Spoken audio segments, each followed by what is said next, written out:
This is Transqat. What is Transqat? Transqat is a safe space. It's a place for respectful conversations about transgender issues. It's a place for queer people to come tell their stories. I'm host Clare McCarthy. Welcome to Transqat. Connecticut State Representative Sarah Keitt has over 20 years of experience as a public health advocate at the national, state, and the local levels. She earned her master's from George Washington University, Go Revolutionaries, where she also taught as an adjunct instructor in community health. In her first term, Representative Keitt served as an assistant majority leader, as vice chair of the Committee on Children, and as a member of the Human Services Committee and the Public Health Committee. She was also named co-chair of the state's 2Gen initiative to support economic stability for Connecticut families. As we discussed, the representative and I met at a vigil held at the state capitol for Oklahoma teen Next Benedict. Transqat episode 49, which you can find in your feed, covered that event. This has got to be a hell of a drive to Hartford. Do you spend part of the time up there and then? It's about an hour on a good day each way. I only stay overnight at the end of session when we're there till 2, 3 o'clock in the morning. And last year, I think I only stayed over one night. Let's start with introductions. I'm Sarah Keitt. I'm the state representative for the 134th district here in Connecticut, which is Trumbull and part Fairfield. Of Trumbull and part of Fairfield. Yes. Okay. Yeah. How many people roughly? Roughly 30,000. Now, you and I met at the State House at the vigil for Next Benedict. Mm-hmm. And even though it's a tough subject for both of us, I wanted to start there. We have more information now than we did that night. And I wondered if maybe you could speak to those who think that information makes a difference. I have to say it really doesn't make a difference because it appears that Next committed suicide, and if they did, it wasn't because they were living in a supportive, welcoming, open community. It's because they were bullied, because they were subjected to physical and verbal abuse for over a year, and nobody that was supposed to be protecting her, as far as her school administrators or people in town, were doing their job. We're sort of piecing together threads of things, and we recognize that we're only getting parts of the information. But at the time of the vigil, there was a possibility that Nex had died from injuries sustained during this attack in the bathroom, and it looks as if that's not the case. But from my perspective, a kid's dead. A life is gone. I would argue that Nex died as a result of injuries to their psyche, to their emotions, to their mental well-being. And I think this is a direct result of the violence, the hate speech, and the violence that they suffered. Well, Oklahoma, of course, is steeped in this wave of anti-trans sentiment that's sweeping the nation. And I wanted to start at the State House and with your job. You recently hosted a Trans Day of Visibility. You were hosting the vigil. And I was a little upset to find out in retrospect that I missed free ice cream. I do want to correct you that the Trans Day of Visibility was actually organized by the Lieutenant Governor's Office. Oh, okay. And the advocates organized the ice cream social. So I was there purely as a supporter and mom to one of the speakers. Let me come back to the mom thing. Okay. But let's start at the State House. Connecticut is known as a sanctuary state, both for reproductive autonomy and for trans youth and trans rights in general. What are you seeing? What are you hearing as far as people coming to the state for these reasons? Well, there are already documented cases of people coming to the state to get gender-affirming care. And so we have legislation in the pipeline to make sure that our providers, both for reproductive care and gender-affirming care, are protected, and that those coming to the state are protected as well. And I think that's incredibly important because more kids will die if they don't get the care that they need. Sadly, Next isn't the only story like this. And, people tend to think of Connecticut as being a sanctuary state and we're liberal and all of this. But unfortunately, there are a number of voices, some in the State House, who the more generous side of me would like to think they are ill-informed and just ignorant of what the issues really are. And that's me trying to rise above and to build bridges and to bring... I'd like to congratulate you. It's hard because it's, my kid that they're talking about, and they're threatening. But some are just using it strictly as a political wedge issue, which it shouldn't be, because we're talking about healthcare. Right. And gender-affirming care is healthcare. Abortion care is healthcare. Yeah. Now, before coming to the Capitol, you have a long history as a public health advocate, so this isn't something you're saying off the cuff. This is something you have a career behind you when you say this. Yes, I worked for many, many years for the Society for Women's Health Research. I have a master's degree in public health focusing on maternal and child health. So these issues are not new to me. And I get my information. My background is as a scientist. I have a bachelor's degree in biology. I worked in clinical research for a couple of years out of college. So I come from that standpoint, evidence-based clinical studies, listening to the scientific experts. And that's where I get my information. That's how I form my policy stance. Do you find that part of your job, and you kind of already said this a minute ago, but do you see part of your job to be educating your colleagues? I mean, obviously there's the public face and the messages that you need to send to the public to support things like this, but do you find yourself trying to educate your colleagues? I try to talk to people one-on-one and let's say, what are your concerns with this issue? Can I clarify?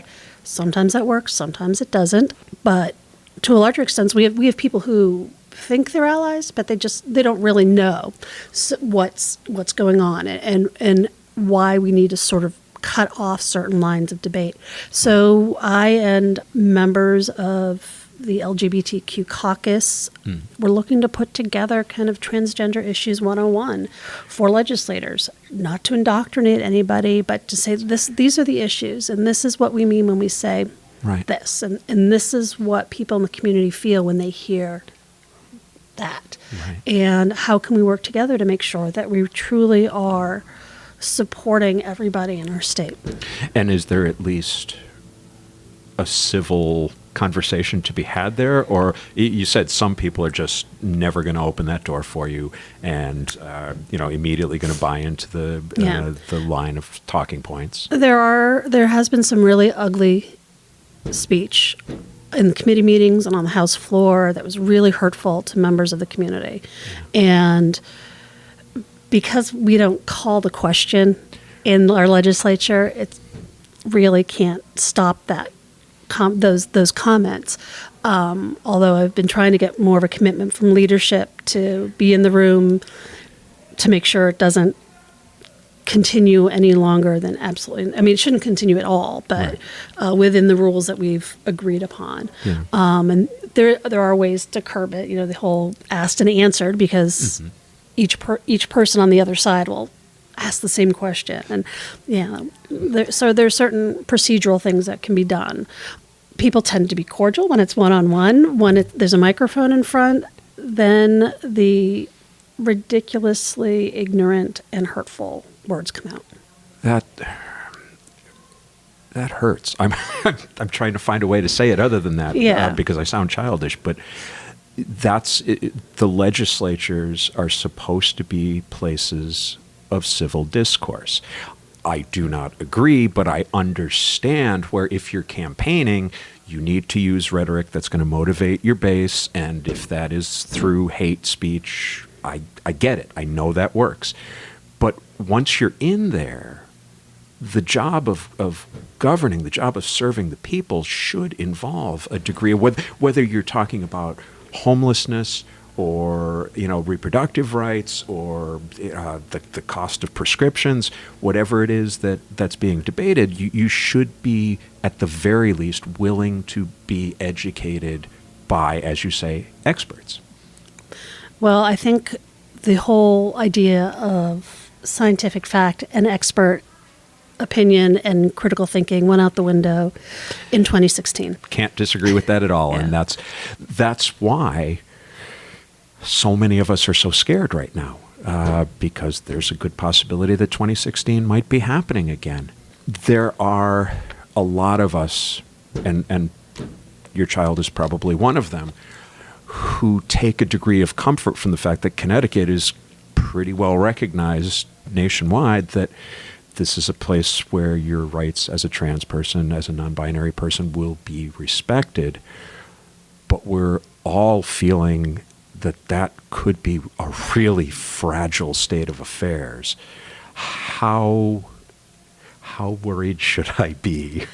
I think you should be worried. I don't think it's any exaggeration to say that your civil rights are being threatened. And I'd say that too to every single person who is concerned about reproductive rights as well, that the loss of our bodily autonomy is on the line. And whether it's my autonomy to have or not have children, or someone else's autonomy to say, this is how I present and this is who I am, is quite frankly on the line this election day. Yeah. Absolutely. And all I can say is get every person you know to the polls. Tell me about the caucus. You mentioned the LGBTQ caucus. How big? Throw some names out there if you're comfortable with it. We danced around the people who are not polite. Well, the LGBTQ caucus consists of people who are openly gay or trans. So in the House. So right now I think it's 4 people. Okay, so not a huge presence. Not a huge presence. And, we've been talking about ways to have some sort of caucus for allies. But again, it has to be true allyship, not just showing up for a press conference or, it has to be. So we haven't really figured that one out yet, because I would put myself in with the allies camp and, but our caucus consists of Dominique Johnson, Jeff Curry, Marcus Brown, and Representative Hibali Brennan. Okay. And hopefully that caucus will continue to grow. But they are amazing people who've done amazing work.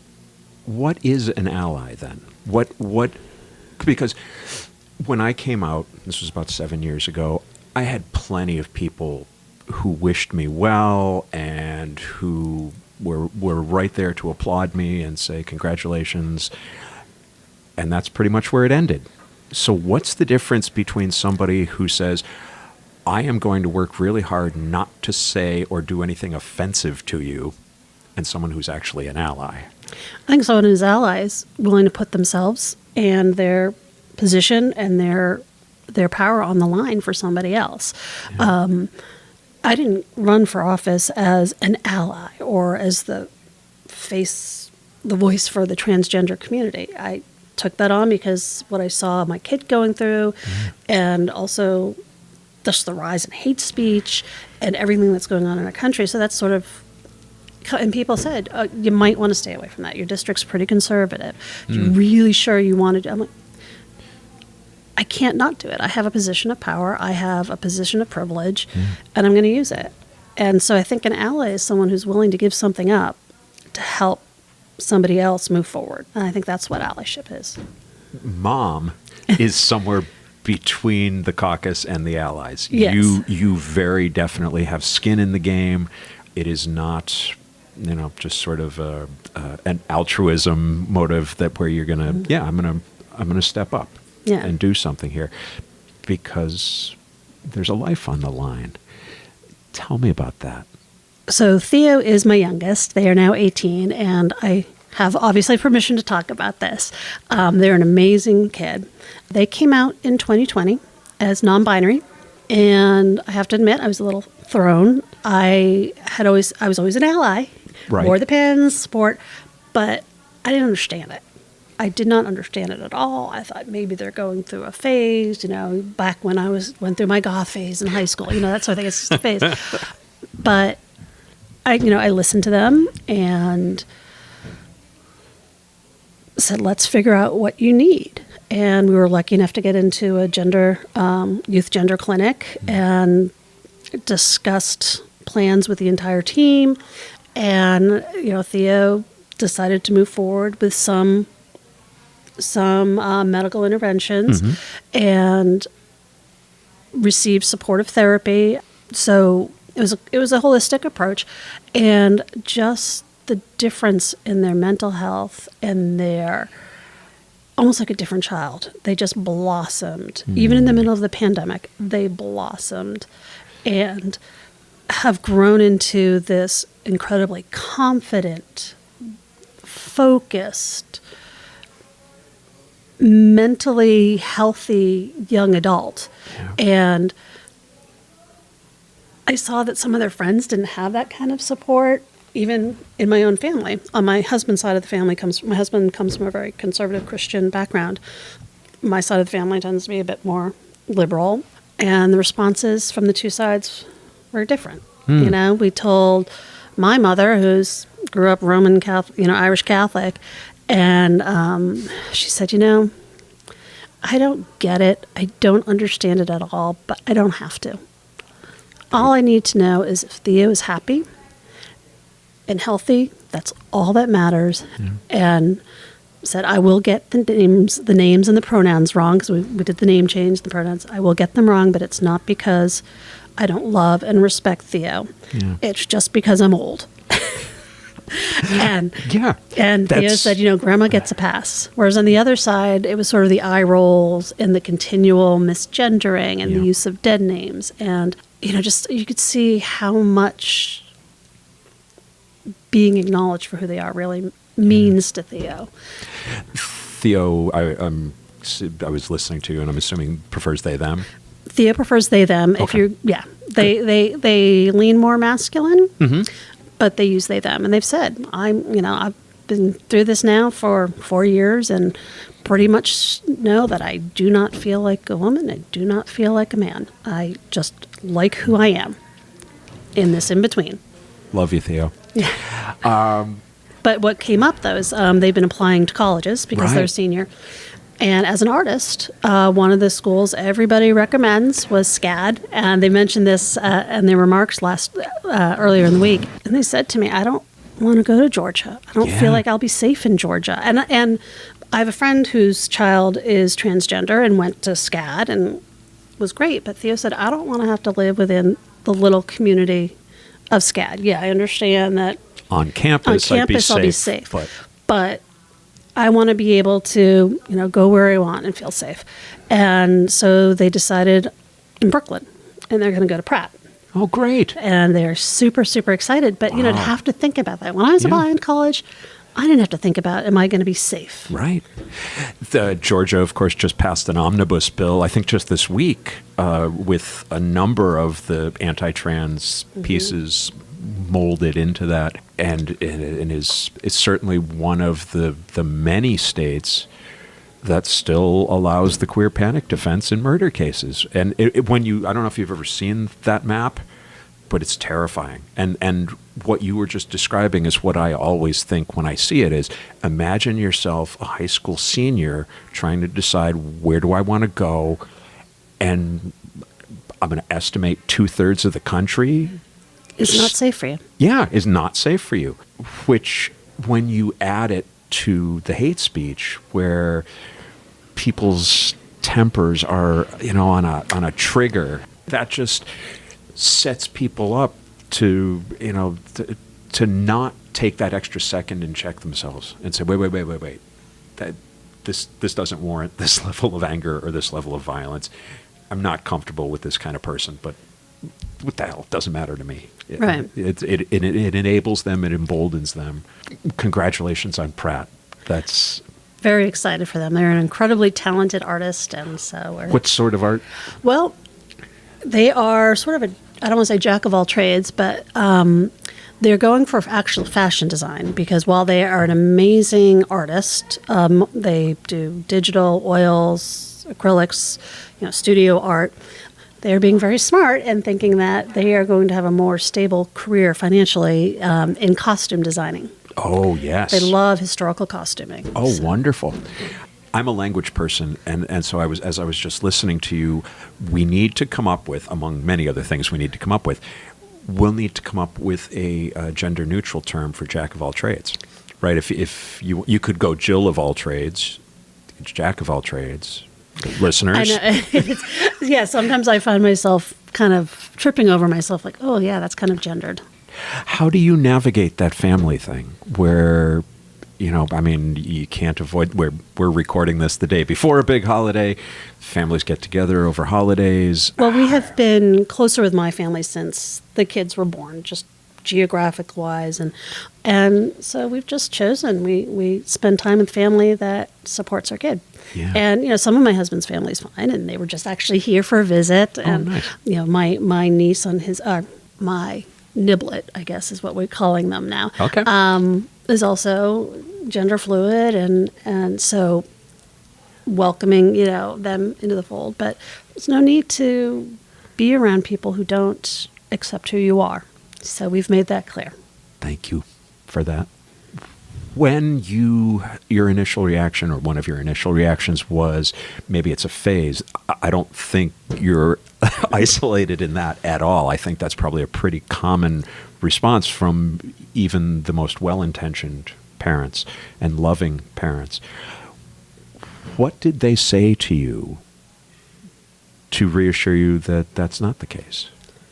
That this is a part of the core. This is part of who I am. I just listened. Yeah. I didn't challenge them and say this is maybe just a phase. Mm-hmm. And I think for parents who are feeling this, I think for any parent who's dealing with their child coming out as gender fluid or transgender, you're going to have a lot of feelings. But you know what? You're the grown-up. Keep it to yourself. Get your own therapist. Talk to the experts, like real experts, not the Family Institute experts. And so I had conversations with the gender team at Yale, which is where we were. And I said, before we go anywhere, I just want to make sure Theo has thought about, is this a phase? And I'm going to trust you as medical professionals who have decades of experiences. And if you say, no, this is where Theo is, then that's where Theo is. And, I will say for some kids, maybe it is kind of a fad. They're trying on new identities. That's what you're supposed to do as teenagers. And every generation has its kind of new identity that kids take on. And some kids, that is who they are, and some kids are trying it on. And so when we try to tell kids who are exploring their gender identity as teenagers that, no, this is wrong, there's something wrong with you, absolutely not. This is actually very age appropriate, and some people are going to figure it out younger than others who they are, and that's important because the psychological damage it does to people who fight this for decades into their adulthood and who are trying to build relationships and families. I'd rather have my kid figure that out at 10 than 30 or 40 or 50. Yeah. I can tell you, as someone who came out at 55, that the damage I did to myself is incalculable, but a lot of other people got hurt along the way, and that should not have been. If I had been able to or allowed to do the things that you're describing when I was young, if I had been able to say, look, this is who I am, I don't know what to make of it, mm-hmm. I wouldn't have hurt those people, and I wouldn't have waited so long. Well, we didn't have the language, we didn't have the knowledge, which is ridiculous because transgender people have been around since people have been around, since there were more than two people, and had we just accepted them and welcomed them, which many cultures do. Yeah. I don't know if you've seen, this is, it was not a very good movie overall, but Taika Waititi's latest film, Next Goal Wins, about this haven't seen it yet. Incredibly awful soccer team from American Samoa, introduces us to a third gender in Samoan culture, the Fa'afine, I think is how you pronounce it. And while I was like, oh, this is not a good movie for Taika, but watching that, it was like, it was only the white guy who came in to help with the soccer team who was having trouble with this. Everybody else was like, no, this is just the way it is. This is the way it is. And and she's the best player on the team. So calm down and shut up. Yeah. And well, it's so important that we have depictions of third gender, transgender, and non-binary people. And before Theo came out, I could see them like watching TV, and if there was a gay person or a transgender person, how their eyes just lit up. And I would watch that and see that, and then it changed from just having somebody there to now they gauge the whether it's tokenism or if it's true representation. And we can have conversations of like, okay, this character is obviously transgender, but they never talk about it being transgender. It's just they're a person, which is absolutely beautiful, because that's what Theo is. Theo's just a person. Yeah. What they have under their clothes does not matter. It's who they are.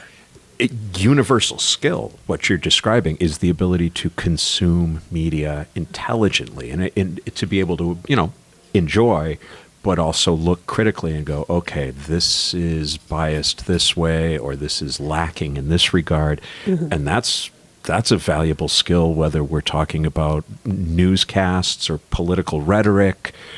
See how cleverly I brought it back to the Capitol? Yeah. But that's an incredibly powerful skill. So good on you, Theo. Yeah. Like I said, Theo's pretty smart and pretty on top of things. Yeah. Do you are you comfortable speaking about their journey? I mean, when did this become something in the fore of their brain? How did they wrestle with it? Well, it's funny because when they were little, Thea really was a girly girl. Would not go to preschool unless they were in full princess regalia. I was too, but I wasn't allowed to do that. So. Yeah. For Theo at the time, it was socially acceptable. And as a tween, they were very into fashion design and would be designing all dresses and skirts and all this. And then I think once they started getting, and again, my pronouns slip sometimes too, but once they started approaching puberty, I noticed, and especially when boys started noticing them, I think they started... The dysphoria set in a bit. And I really didn't understand it. And I said, well, it's just... But it was I noticed them not dressing in feminine clothes anymore. We had to go to some event. It might have been a funeral that we had to go to. And, they had black dresses, they had things in their closet that would have worked.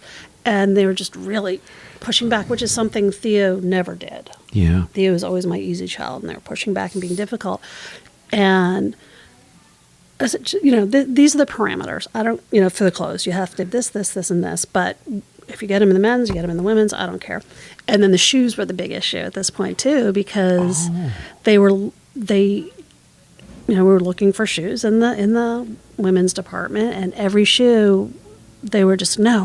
And we were walking out of the store and walking past like the men's, and I was like, well, what about those black loafers? And they said yes, or they were, I forget what they were, but they were a men's shoe, and they were just so happy. And I'm like, okay, something's going on here, and I thought, well, maybe they're gay, and I thought, okay, maybe Theo's gay,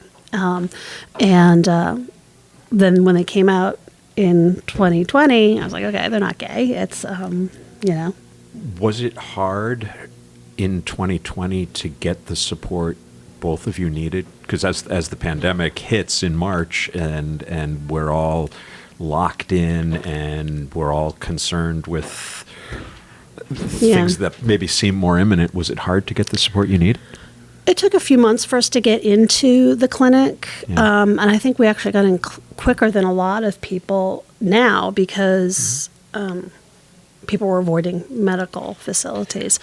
But, it's tough. It was tough for me. There was a certain amount of grief that went through that because, there's this child whose name I'd picked out, and they didn't want to see pictures of them from when they were little, so that was The first Christmas was really tough because a tradition we have is every Christmas I give my kids a special ornament and write their names on it. So when they go in their own homes, we can divvy them up. But they didn't want any of the ornaments that had their names on it. Their dead name on it. They didn't want any of the ornaments from elementary school that had their pictures on them. Yeah. And that was really hard for me. It's kind of having to say, and even the term dead name was very hard for me because it was like, you're mourning the loss of that child. Right. And I think a lot of parents go through that. And I say now, I'm like, yeah, we just suck it up and we keep that grief to ourselves. Yeah. And we work through it in whatever way we have to do. And now I have this amazing, happy child. Not a child anymore. They're an adult. Right. But who I couldn't love and adore anymore. And as you're at that threshold of them moving off to college, of them joining the real world, you can feel confident about that they're not going out there with an emotional deficit of, I don't belong, I don't know what to do, I don't fit, but rather somebody who's been supported and knows it and can go with a degree of confidence. And there's one thing Theo does not lack, and that is confidence. well, I mentioned I watched the video, and such presence. Theo, I imagine you're going to listen to this. So when I was in high school, I was, and I'm not bragging here, but I was president of the National Honor Society, which meant that in my senior year, I had to get up and give some sort of speech at the induction. And I don't even think there are words to express how nervous I was. Public speaking was not in the skill set back then. And as I finished, I talked to one of my friends in the auditorium. And he said, no, you did a fine job. You look like a tomato in a gray suit, but you did a fine job. So you did a wonderful job. You must have seen it and felt it in that moment. I did. And I say every day they amaze me, whether it's doing something like this public speaking or seeing their art or, right now they're at home making a lamb cake for Easter dinner tomorrow. So with a French meringue buttercream or something. I mean, they're just multi-talented. Wow. Yes. Save a piece for me. One of the things that you mentioned that helped was that there's the physical health component, but there's also the mental health component. And I've got to imagine that with your background, you know that those two are interlinked. Absolutely. There are nightmare stories across the country of long waits at, for physical, for medical transition care. How did you find getting the mental health care you needed?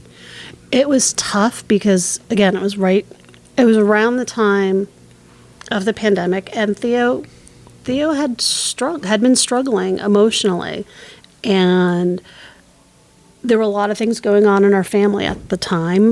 Their older sister has emotional struggles. My husband was out of a job. I was very ill, and all of this was going on. It was taking a toll on Theo, and so we decided they needed therapy, and we got them therapy. But finding somebody was difficult because we were on Husky. Theo was on Husky at the time, and finding a therapist who would take Husky, and we finally found one.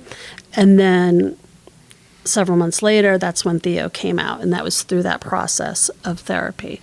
And then the gender clinic as well also has their own therapists who meet with Theo whenever they go in, and it's been invaluable, absolutely invaluable. And all I can hope is that some of the work we're doing up in Hartford right now is going to be to fill up that pipeline of mental health providers, because we have a serious lack of mental health providers and youth mental health providers. In general, or just those with specific trans and queer backgrounds? In general, we have a horrible lack of providers. Okay. It's even worse for providers with any expertise in gender issues. Oh, well, that's scary. It is scary. So we're doing what we can to grease that pipeline. Yeah. At the vigil for NEX, a representative of Q+, one of the great community groups here in Connecticut, got up and laid out a bill of priorities or something to that effect of things that they felt needed to happen to protect kids like Theo, like Nix, like so many of us. I don't have the numbers in front of me, but I think the big ones that have come up, I mean, there's the constitutional amendment to enshrine gender affirming care. However, I don't think that's going to come to the floor this session for a number of reasons. And I don't think we're there yet as a state or even as a legislature right now to get this constitutional amendment passed the way we want it to be passed. And even if we did pass it, it's not going to do anything if it's not going to change anything that's happening now. And if the worst happens in November, it doesn't matter anyway. So we want to make sure when we go forward with this, it's in the right way and it's the most inclusive. So that was probably the biggest one. But I am very proud to say that we in the Children's Committee, which I am co-chair, vice chair, not co-chair, vice chair, when Next died, I was talking with my chairs and I said, we have to do something. And we kind of got our heads together. And I said, what about a task force to look at hate speech and its effect on children? So I'm really proud to say that it passed out of committee unanimously. And it's going to be looking at the effect of hate speech. I mean, we all know what the effect of hate speech is, but more so the extent of it and what school districts, what towns, what communities are doing well and what they're not doing well, where are they not following the current laws and current regulations, and what more we can be doing to protecting kids, not only in schools, but in our communities. And we're looking at not only gender, but gender identity, sexual orientation, race, religion, because we've seen such a rise of hate speech. And so hopefully we'll have recommendations back to us in a year about what we can do legislatively. It's alarming how parallel the rise in anti-queer or the hate speech and anti-Semitic hate speech over the last, since 2016 really. Yeah, and it's the Islamophobia, it's the racism, and it's all aimed at, so much of it is aimed at our children, and it's immoral that we are using our children as political pawns. Absolutely immoral. And people might say to me, like, oh, you're using your own kid, you're using these kids. I'm like, I'm not using them to get any political power. I'm trying to protect them. If anything, I'm going to be losing political power in some places. Do you get feedback? I imagine there's some positive, but is the negative feedback? I've gotten very little negative feedback. That's good. I would like, I hope it continues this way. I mean, I'm up for re-election this year, and it's going to be an ugly election year, as we've seen. We've got groups that are coming after our kids. And, I'm here for it. I mean, I am here to stand up for it and not tolerate it. So we'll, talk to me again in 6 months and see how I'm feeling. Absolutely. Yeah, I wish you luck with that, because it is an organized effort. It is coordinated nationwide. It's a little insidious too, the way they're trying to frame it as protecting kids. I said, no, this, and the Let Kids Be Kids coalition, because if you really want to let kids be kids, you got to let all kids be kids. Right. Not just the cisgendered kids, not just the straight kids, not just the white kids. Every child deserves to grow into the person they are meant to be. I was recommending a podcast to you earlier, I Feel Queer Today, which is put on by the Future Perfect Project, but some of the kids were talking in one of the episodes about this, notion of some people claim it's a phase, and they paused and said, yeah, so what? And that really is part of the let kids be kids. Let them learn, let them explore. You don't expect kids to choose their profession right out of the gate. You try something out, you get an internship, you get a summer job, and you realize, oh, okay, this isn't what I thought it was, or, oh my God, I can't get enough of this. When you were growing up, did you think politics? No, I was going to be a doctor. Yeah. I was going to be a microvascular surgeon. I absolutely convinced that's what I was going to do. And then I was pre-med, and I went to work in hospitals. And at a time when the healthcare systems are collapsing, I'm like, I do not want to do this. This is not the best use of my energies and passions. And I went to public health, and I did that for decades, and was basically retired, parentally retired, really, just taking care of my kids. And then was asked to run for office and in 2022. And I looked at what was going on. I'm like, yeah, I'm someone who lives with a disability. And this during, after 2016, and watching him mock people with disabilities. And then during the pandemic, how people with disabilities were completely discounted and discarded. I have nephews that were born in Honduras, and they and their mother and my brother immigrated, and here's our so-called leader threatening their birthright citizenship, to revoke birthright citizenship, have a transgendered child. And so it's like, why nobody is stepping up for these people who I love, who I've been fighting for and I've cared about. And, I was told I wasn't going to win. I was kind of a sacrificial lamb for our town Democratic Party. And I was like, okay, I'm doing it. And that's never thought I was going to be in politics. Always said I never wanted to be in politics. Yeah. Because I'm more interested in the policy, but that's where I am. One last question for you. Oh, yeah. It's going to change the tone. You ready? I'm ready. The lollipop? The lollipop bill? The lollipop. Now, the husky, I get. The lollipop was invented in Connecticut. Are you serious? Mm-hmm. Okay, I've got to hear this story, because except for Tootsie Pops, I don't really consider lollipops candy.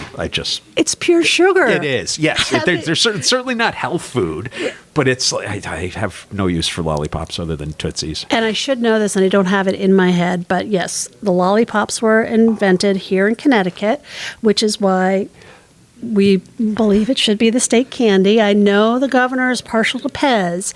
Well, but that's... You can't use a brand name. Pez is a brand, so... When you name a state food or a state candy, it can't be a brand. We can't just suggest throat candy, which is what Pez is, right? Yeah. The throat opens up and the candy comes out. Yeah. And the wonderful thing about this bill is that... because you're referring to the lollipop bill. Yep. It was a project of a third grade class in my district. And so two friends came up and lobbied hard, and they've been coming up every year, and they're now in the 5th grade. So I keep telling them, we've got to get this bill through before you graduate. But it's an amazing example of educating our young people about how the process works and how they can have a voice in what our laws do. So it's been fantastic having them up there every year, and they bring lollipops. And so there's that. So, knock on wood, it gets through this year. And the people say, oh, it's kind of a throwaway. Why are we doing these silly things? It's like, well, because it teaches civic responsibility to our kids. Yeah. Yeah. And teaches the skills. I mean, you said it's been a couple of years now that they've been trying to get this. It teaches the skills that education purports to be all about, of commitment and focus and grit is the term that the pedagogists use, right? And they come up every year and testify in front of the committee. It's public speaking, civic engagement. Absolutely. These are all things that all of our kids need to learn. Absolutely. Again, as I say, I couldn't have made a speech in 3rd grade. My God. I know. It's nothing amazing. But respect for them. Yeah. Representative, thank you so much for your time. This has been lovely. It was my pleasure. Absolutely my pleasure. Keep up this great work. Thank you. It's very important. Next up on Transqat, we have a conversation with 3 contributors to the I Feel Queer Today podcast. Now, this show is a product of the Future Perfect Project. You might recall that Celeste Lacine, co-creator of both the Future Perfect Project and the Trevor Project, was a guest on Transqat last season. You can find it in your feed at episode 25. I do recommend checking out season 1 of I Feel Queer Today, available wherever you get your podcasts. If you're going to be at Rhode Island Pride on Saturday the 15th, please stop by the Transqat tent and tell me a story on mic. Tell me your coming out story. Tell me about a particular challenge or victory in your journey. Tell me about a mentor or role model who paved the way for you. Or, the prompt that seems to be most popular so far, tell me about your first queer kiss. To be honest, I can't remember the last time anyone felt compelled to kiss me, but hey, I can live vicariously. This has been Transqat. I'm Clare McCarthy. Thank you for listening. Let's talk soon. This is Sadie McCarthy. I'm Claire's niece. And you've just been listening to Transqat. It is made by one of my favorite people in the world, Clare McCarthy. Transqat is a production of Transqat Enterprises, LLC. Copyright 2023, all rights reserved. Join us on the web at transqat.com. That's TRANSQAT.com. QAT.com. QAT.com. There you'll find links to Transqat, the blog, Writing projects, speaking engagements, and our PayPal donations page. Please consider supporting our mission with your monkeys. Monies. Your monies. Your monies. not monkeys. Please consider supporting our mission with your monies. Any monkeys will be gratefully received as well. Follow Transqat on Instagram, Facebook, Twitter, and YouTube. On TikTok, we are at The Real Transqat. Want to tell your story on air? or ask Claire a question. What is the deal? She has all the answers. Or suggest a guest or topic for an upcoming episode. Use the contact page at the website or email her directly at crmtranscat@gmail.com. crmtranscat@gmail.com. And thanks for listening. Thanks for listening. Thanks for listening. Thank you for listening. Thanks for listening. Thanks for listening. Bye.